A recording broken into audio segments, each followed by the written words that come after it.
everybody, and welcome to the For You Fitness podcast. And today you are in for a treat. We are going to be pulling back the curtain on a couple of hot topics that really affect all of us. From hormones to low-carb diets, we are going there. And to help me do that is my very special guest, Jen Masson. Did I butcher that, or is that okay? No, that's perfect. That's perfect. Perfect. Jen is a nutritionist. She is a published author. She is a speaker, blogger, mom, cook, chauffeur, all of the above, and a million things more, like you like to say, correct? Right. You name it. She does it. Over the span of about 20 years, Jen has consulted with hundreds of men and women looking to reinvent their lives through improving their lifestyle choices. And Jennifer's extensive background in health and wellness include her own life experiences, battling 2 brain tumors, and of course her extensive formal education, which includes a master's and a bachelor's in nutrition. So she's basically a badass, and we're lucky to have her on the podcast. So welcome, Jen. Thank you. You're so welcome. Thank you You're so welcome. much. I really appreciate it. I'm honored that you invited me here. Of course, my pleasure, my pleasure. All right, Jen, so let's get started. Okay. We're going to begin with how you became such a passionate advocate for just leading a healthy lifestyle. Where did it all begin? You know, I was always interested in health and fitness and nutrition. You know, in my family, I have an uncle who was, I want to say, in one of the forerunners of health and fitness. He's a chiropractor. He doesn't practice anymore, but he had a wellness center, and he used to grow wheatgrass, and you know, was all into that. And I just kind of latched on, right? But that being said, I grew up in an Italian family in New Jersey, and which was amazing. My mom, my grandmother were all really good cooks, and we had the traditional foods. I never felt like I was overeating, but yet I was still struggling and battling my weight. I was overweight. I wouldn't say by today's standards what you see, but I was definitely not where I wanted to be, maybe 25 pounds.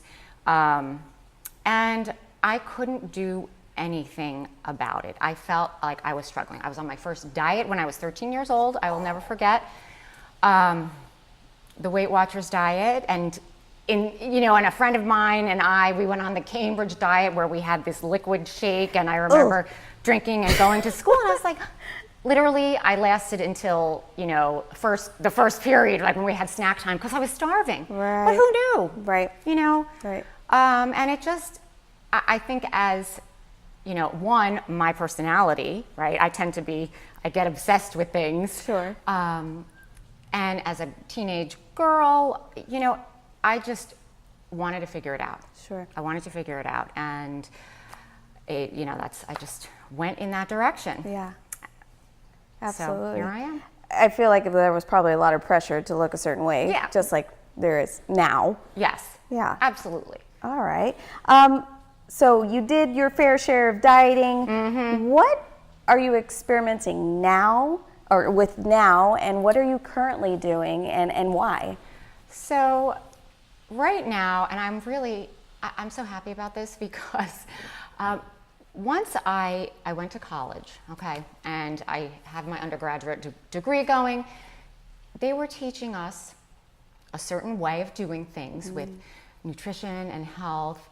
And it makes sense because you would think, it's a simple math equation. You take in less than you're putting out, and you're going to lose weight. And but you know what? It just didn't seem to be working. And that was back then, right?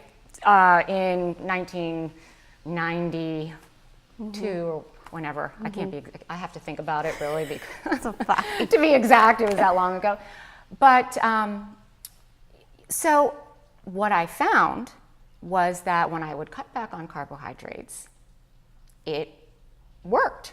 It was easier for me, but it was still, in that beginning stages of coming back into popularity at that time, that wave with the Atkins and I wasn't doing it correctly either. It was like, okay, well, I could eat as much as I want of bacon and this and that. It worked, but then, how long can somebody stay on that? I would get tired of it. But I did find that I lost weight, I felt better. So as time progressed, I did gradually work in, just because it worked, less refined carbohydrates, less bread, less starches. I felt better about myself. And once I realized, okay, this works, I just stayed that way. I was not on a keto diet. I just was able to monitor my own self just by cutting back and balancing. So then I started doing my own research and reading. And so currently today, I vacillate. I go between, sometimes I will do full keto. I wanted to support my husband who did it. So I was helping, and I did that. Sure. But only for a certain amount of time, because you do lose weight. And I'm good with where I am right now. So I can have a few more carbohydrates than the next person who wants to lose more fat, right?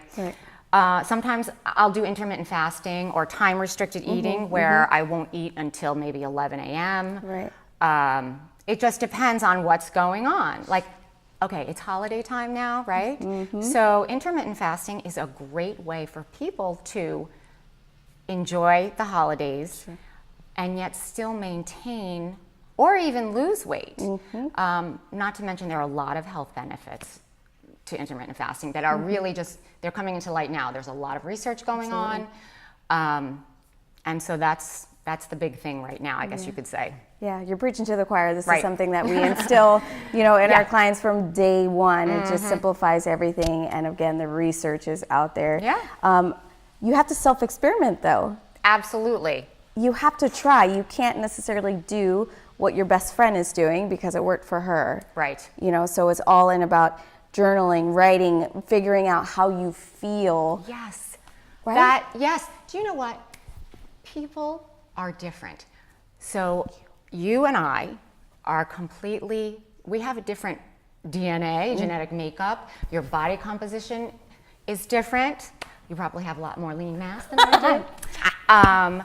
But so when I would get people calling me saying, yeah, but so-and-so did it, why did she lose weight and I'm not? So I would have to say, look, okay, how much exercise are you doing? How much lean muscle do you have?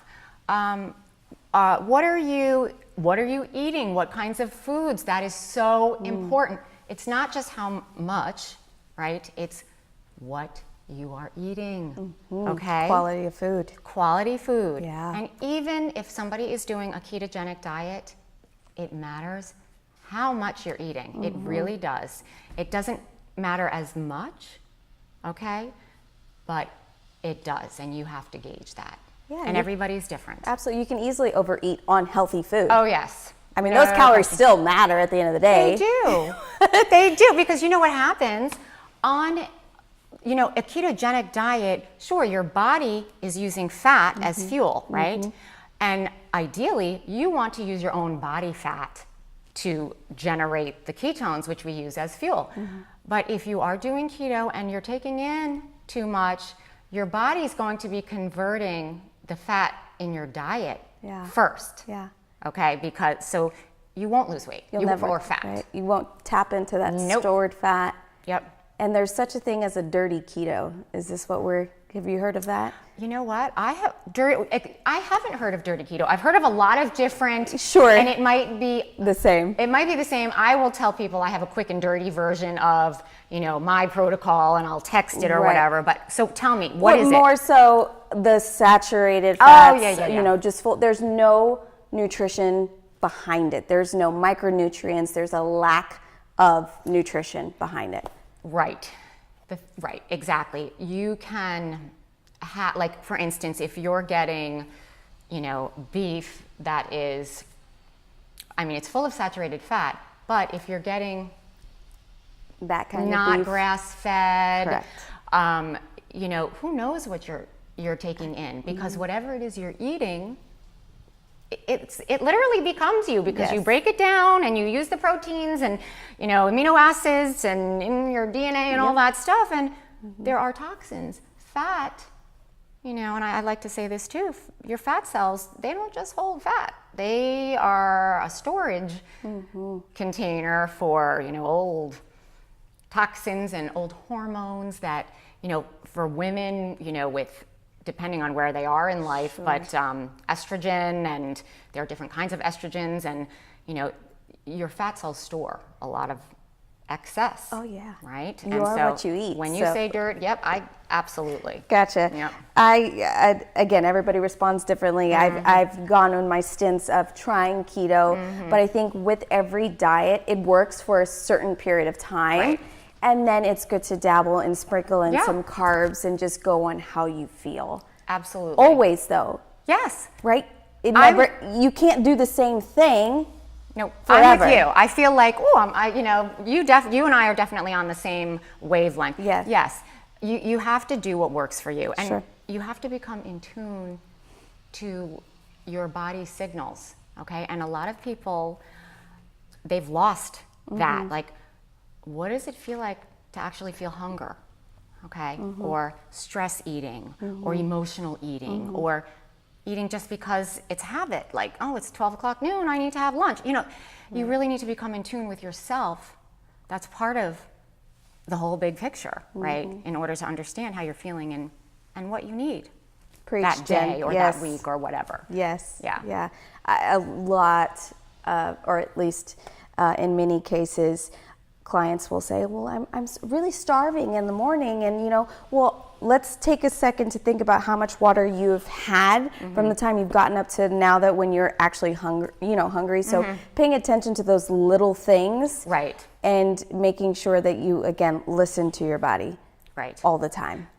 And I'm sure you know this, that hunger can mask as thirst. So we want to make sure that everybody's getting enough to drink, because you really may just need hydration. Cheers to that. Cheers! As I pick up our water bottle, I'll take a sip. Yeah, take a sip. We're going to switch gears here a little bit.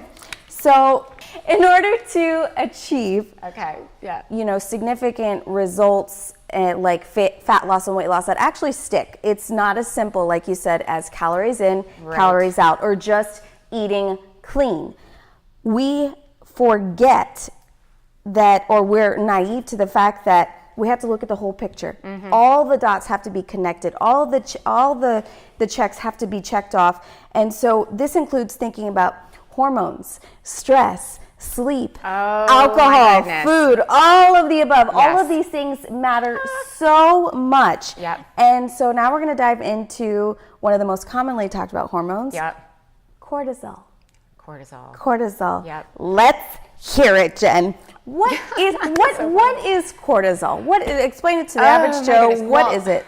Cortisol, if you are not familiar, it's produced by your adrenal glands. Okay, it's the fight or flight.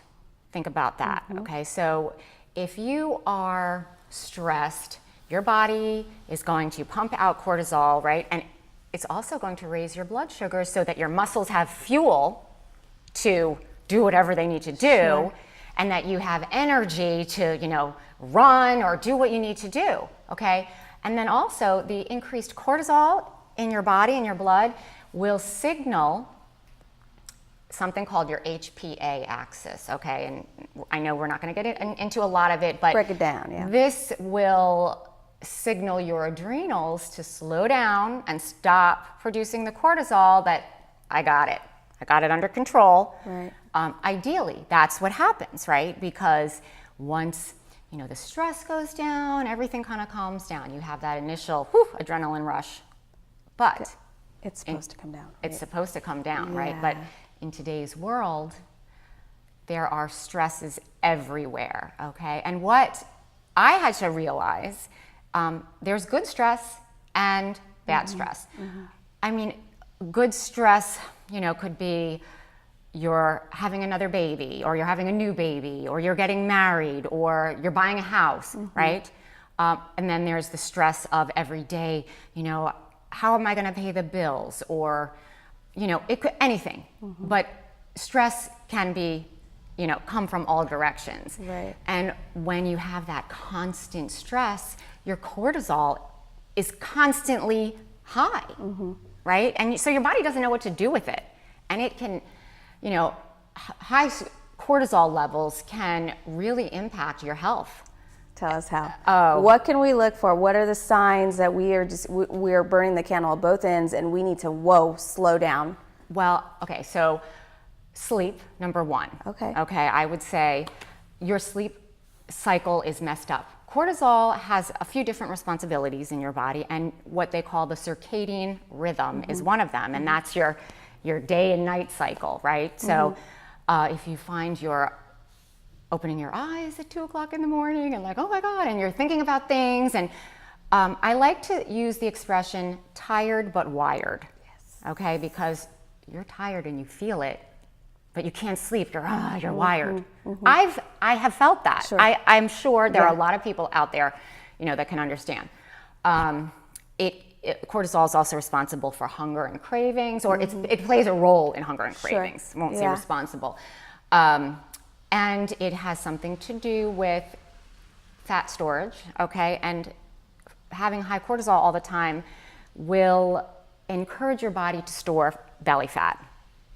Belly fat, right? So that muffin top we're talking about, right? Muffin top, yes, that we don't want. Where you're like, where the heck did this come from, right? Belly fat is easily accessible energy for your body. Okay, so you think about that, right? Like, it's you need to go into that fight or flight, and the most easily accessible fat, boop, right there. Huh? How convenient. I know, right? So just think about that. So you want to make sure that you're doing things. Oh, and I wanted to say one other thing. Yeah. Too much exercise. Oh, is that a thing? That is a thing. Too much exercise. Now look, I'm just like the next person that was obsessively working out. I mean, every day, or high intensity training, like 4 or 5 days a week, and or spin class, or whatever, right? So 8 days a week. Yes, and I thought killing yourself. The more, the better. That is not the case. I've learned as the years have gone on. Yes. And I thought, okay, I tried yoga because I was looking for something. I'm like, I need to manage my stress, Right. But what I found with yoga is that it was just too slow for me. Sure. And I would get frustrated. But another reason I got frustrated was because with yoga, there's a lot of balance. And I have balance or equilibrium issues. Literally, because, of my past, when I had my illness, that I don't have, your equilibrium, your inner ears are responsible, because there are these little things in there, Right. that help your body to walk around and you're balanced all day. Sure. So that is a big challenge for me. Okay. I like a challenge, but it was just, I wasn't getting anything out of it. So yoga for me went out the window. What else did you try? But I tried Pure Barre, which I found I loved because it was a combination of Pilates, a little bit of yoga in there. There's that constant movement, yet you're still. And then focusing and zeroing in on one muscle. So that's all you can think about, right? There's nothing else can go in there. I really found that I like that, but now also I am doing reformer work for true Pilates on the reformer, and I love that. It's Right. different. You Right. have to change things up. Sure. Because, and I'm sure you know this too, chronic cardio is not good for your body. That can cause your cortisol to shoot up. And when I say chronic cardio, things like spin class or running,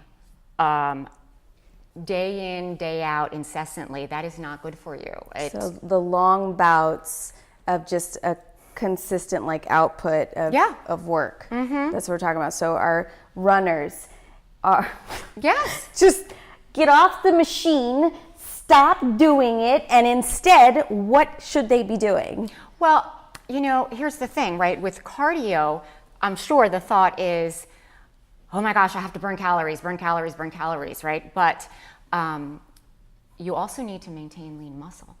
That is so important, because once you get to a certain age, I would even say like as young as 35, Right. every year we start to lose a percentage of lean muscle.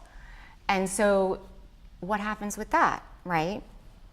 Your lean muscle is your tissue burning or your calorie burning tissue, right, for the most part. And so the less you have, the less energy, food, calories that your body needs.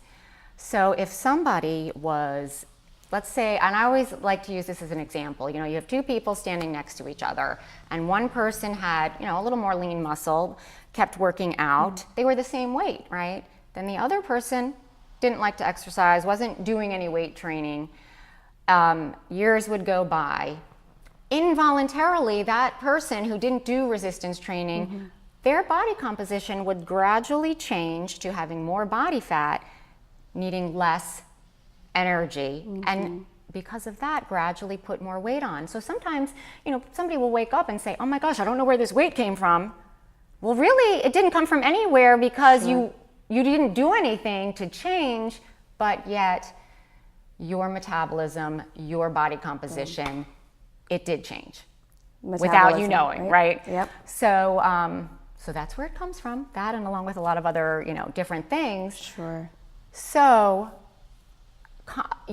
a weight-bearing exercise routine is important to add in, and it could be anything, whatever's right for you, right? Sure. Like I like Pilates, I like Pure Barre. Sometimes I'll do the high-intensity training that involves weights. Sure. Okay. But somebody may just want to do, straight weightlifting, as long as you change up the routine. I'm not the exercise expert, so I always say, go to somebody like Nina that is.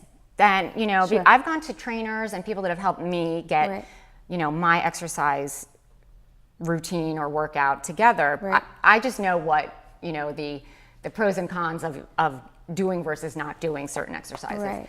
So, and as we get old, as women, it's really important, to not put so much stress on your body with the pounding, like if you're running, or you can't keep doing it, right? Your joints, it's too much. Just, It's not, I'm not there yet, but I know it wouldn't be age appropriate for me to go and run this many miles, then the next day go to a spin class, then the next day God knows what, because it's just too much. You know what I think? Look, I still sometimes think of myself as 25 years old, and I can do, I can keep doing whatever I'm doing, but that's not the case. And so I found myself getting injured.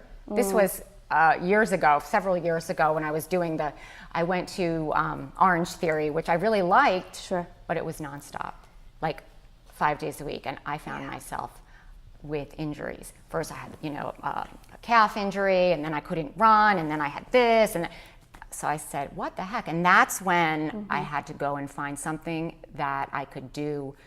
That's where I went to Pure Barre, okay, that they put one in near my house. Sure. And what happens if you don't do all that training, that high intensity training? Nothing, okay? I got better. Doing these, lower impact resistance training, I physically improved that I was never able to do. And I was always thinking, why am I not getting, why aren't things changing? It's amazing. So there's like a positive energy that's in you once you just start to slow down. Yep. Your body recognizes it. Absolutely. Because, when you're go, there's such a thing as burnout, right? Everything is affected. And your downtime after that, forget it. Right. You now have to rest to recover, so you end up shooting yourself in the foot by doing that. I don't think people like to think that, it could happen to them. And believe me, I know that it can happen to you, or me, or you. 100%. Yes. I experienced it at like 26. Like, we get crazy when it comes to exercise and under eating and not, just not taking care of ourselves, because again, there's this image that we're trying to look, all this pressure to get to a certain point. I could go on that for. I know, we can go on and on and on. That could be another topic, another yes. day. But yeah, do something that feels right for you. Right. Right for you, and have a partner do it with you. You know, have an accountability partner, and that way there's some fun in it. There's some fun. Yes, absolutely. Yeah. And if you don't know what you're doing, go to somebody that does, that can help you. Just because you pick up a book and read the instructions, it doesn't mean that you know you're exactly the expert. What to do. Yeah. Right. Yeah, absolutely. That's amazing, Jen. What are some things that women can do to ensure that they are keeping their cortisol in check? Their stress is pristine. If you really want to, you can get it tested. And there are different ways you can get it tested. There's the serum or plasma blood test, saliva. There's something called a dried urine test. I had a saliva test done a few years ago, and not good. Nope. No, it was so, and that's when people talk about adrenal fatigue, and that's basically what's happening with your cortisol and your adrenals working so hard constantly. You get burnt out. But if you contact, I'm sure, anybody that practices functional medicine or integrative medicine, there are some nutritionists out there that do it. It's an easy thing to do. Just a little swab with a Q-tip, and you're good to go. Yeah. So that's one way they can be proactive. Right.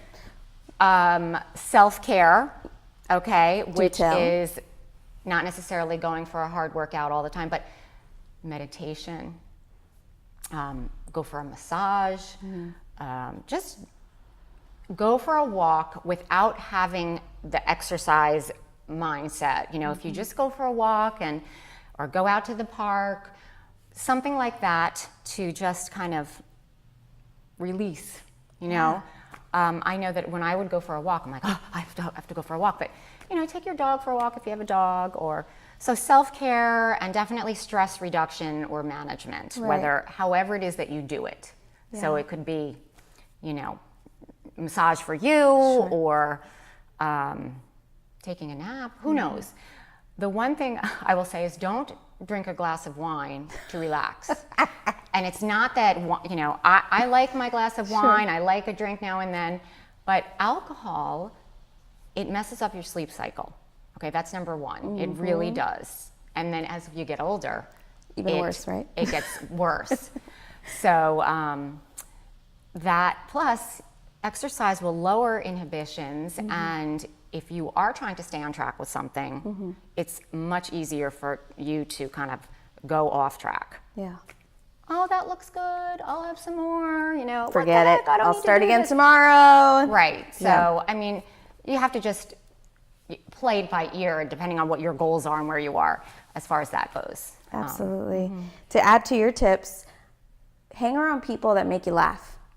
Yes, I love that. I think laughing is one of the easiest forms of self-care and self-love that we don't practice because we're too uptight and we got sticks up our butt, and we have to just be like this. I heard they had something like laugh therapy or laugh groups where people would just go. I remember seeing something like this, and it just looks funny because everybody's in a group. But you know what? If you've ever really had a good laugh, you just feel great after. Absolutely. Don't you? I feel terrible for saying this out loud, but my husband does the most amazing job in trying to make me laugh, and I'm like this. Aww. And, I need That's to. so sweet. And I just need to let go and laugh at his corny jokes and just enjoy that moment. My husband says corny jokes, and he says, funny things, but it's like the same thing. Sometimes I don't, I'm like, what did you just say? I don't get it. Yeah, just laugh. So I have to just laugh. Yeah, absolutely. Awesome forms of self-care. Overall, just do one thing that feels right for yourself. Yes. And also, in regards to food, are there any foods that, a person would help, reduce their stress at the end of the day, or, like carb backloading? Like, is there anything that you've particularly experienced with that help you put you to sleep? I will tell you this, though, for sure. As far as managing cortisol, avoid sugar and refined carbohydrates as much as you can. Okay? That, there is no question. There are so many disadvantages, and I'm not saying don't ever, ever, ever have sugar. Sure. It's just today it's in everything, and we don't know how to live without it. You know, you get used to the sugar. There's sugar in, okay, so processed foods in general, Sure. they put sugar, they put fat, they put salt because they want you to keep eating it and keep buying it. And you know, if that is your diet, mostly processed foods, it's going to be a challenge, but it's not impossible. So I would say go for it. But there's, I mean, tomato sauce, salad dressing, bread. Okay, have you ever looked at the ingredients on a loaf of bread, like that you buy that you could just squeeze up into a ball? Yes. Yeah, there's corn syrup in it. Everywhere. So definitely avoid that, because what that does also is it sets you off on the wrong foot. Your blood sugars are gonna go up and down, and contribute to that hunger, craving cycle, that roller coaster. Vicious. Yep. Just nasty. Just do yourself a favor and be flexible in what you do, but be a label detective at the same time. Do it. Yeah. You know what I always 80-20. That's what I do, and I like to have my clients do, because 80% of the time you're on track. You're on target, you do what you need to do. 20% of the time, whether you want to go out to dinner with friends, or you have a celebration, or you just feel like baking cookies and eating them, whatever it is. And that way, it's consistency. It's the everyday little things, the consistent eating, exercise, whatever it is, and that will take you where you need to go. 100%. And just sticking with it. Yep. You know, some days are going to be bad, some days are going to be good. Move on, right? Right. It's okay. It's sustainable, long term. Yep. Longevity. That's what we're going for, right? At the end of the day. Absolutely. Fantastic. Jen, where can our audience find you on how to get more tips for leading a healthier lifestyle? Where can they find you? Okay, so I have a website, and actually, my website, if you wanted to, it's a free keto calculator, which is interesting because it's not just full keto. You can plug your name in and your height, weight, and everything, and your activity level, and depending on where you want to be, as far as moderate carb, low carb, keto, it will give you the answer. So awesome. Yeah, and so it's jenmassonnutrition.com. And I'll send you the link so you can post it for everybody. We will post up that link 100%. And then I have a Facebook page. It's Life Keto Style with Jen. And I like to call what I do keto style, because in the style of, it's not full keto, it's just, low carb, and everybody's different. What everybody wants to do is different. So I kind of just gear it to that. It's flexible. So yeah. So I do a lot of Facebook Lives, and I'm trying to branch out into YouTube, and so I have some silly videos that are not edited. She's hilarious. Posts. Don't let her sugarcoat that. She's hilarious. Like, you need to follow her Oh my now. God. Like, there are sometimes, so I had one, I was cooking something, and then I have 3 little dogs, and it's insane in my house. And so I dropped something, so they're coming into the video, and Rocky, who likes to come and eat everything, he's on the, licking the stuff up, and people were commenting, "Oh, I love the dog, he's eating what you dropped." And I'm like, "Oh my God." Well, there's an easy way to get a laugh in, Right. Okay? That's fantastic. Yes, absolutely. So, and I wanted to also share with your audience that it's so important to take care of yourself. You never know what's going to happen. And part of what I do is also because I want to inspire and motivate and encourage people that don't think that they can get through what's happening to them or what they're doing. Like right now, I have a friend who is going through breast cancer, and she's going through her last treatments, and I really try to just send her uplifting messages. And part of the reason is because I went through my own health struggle. It was years ago. Oh my gosh, like 2005 or 2000 and 2005, where I was diagnosed with a brain tumor that was benign in its pathology, although we didn't know that at the time. And so it had to be removed anyway, because even if the cells were not cancerous, it would still grow to be too big, inside your skull. There's no room for anything except your brain, right? So, and it was traumatic. It was very traumatic. because I had a lot of side effects, and one of the things is the equilibrium, and I don't hear out of the right side, and I have residual facial nerve damage, and as a 20-something-year-old, I was 28, it was devastating. So talk about stress, right? PTSD, I feel like my hair was falling out. I was really, really stressed. And part of realizing that we can get through anything if you just put one foot in front of the other, you can. And that's why I love talking to people. If somebody reaches out to me, I'm always happy to, give them that boost or help them any way that I can. I really, really feel good doing that. And we appreciate you doing that. Thanks. No, to hear more about, again, her amazing story and what she does for other people, again, visit her website. We'll have the podcast links up for you. So if you did enjoy this podcast, please subscribe. Please comment. We want to know what you liked about it, what you want to hear more of, again, because we do this for you. Thank you so much for having me on. Absolutely. It was great. My pleasure. My pleasure. All right. Bye, That's a wrap.